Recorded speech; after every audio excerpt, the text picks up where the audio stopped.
I'm checking in today from Detroit, Michigan. I've just driven over from Canada, from Windsor, and just arrived maybe 20 minutes ago. And here with me is Jeanette Pierce from Inside Detroit, a wonderful nonprofit organization that actually specializes in tours, heritage tours, architectural tours, restaurant tours, and various other things about Detroit. And this was actually Jeanette's brainchild, or baby, basically. Together with a friend of yours, you actually created this organization because you love Detroit, right? Exactly. Perfect. And we're here on Belle Isle, a wonderful urban park in Detroit.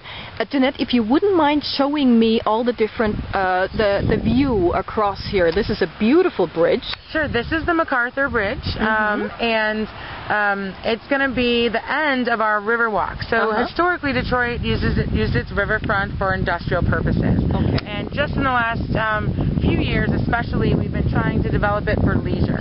So as we go, you can see how it's still kind of industrial, and then you start seeing apartment buildings, old industrial buildings being turned into condos and lofts, as well as some new construction with our Harbortown area there.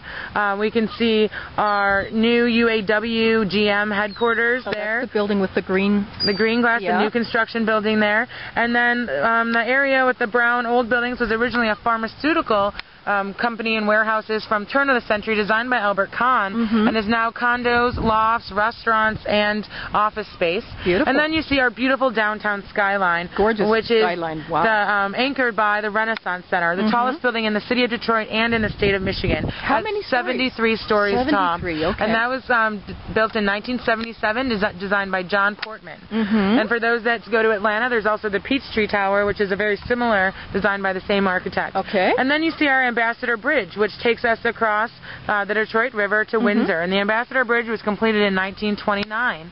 And we also have a tunnel, which you can't see, which is directly under the water, just to the east of the Ambassador Bridge, about a mile east of the Ambassador Bridge, that goes under the water. And in the spot that you can see between Windsor and Detroit, where the Renaissance Center is, it's only about 2,500 feet.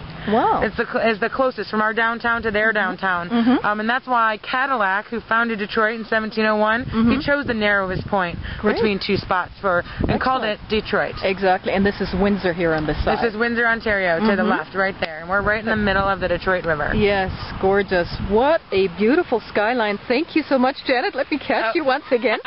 We're going to head over now in this direction. There's a beautiful fountain over there, right? Yes, the Scott Fountain, and what a story that has. Okay, great. I'll check in with you in just a second. Thanks you, Jeanette. You're welcome.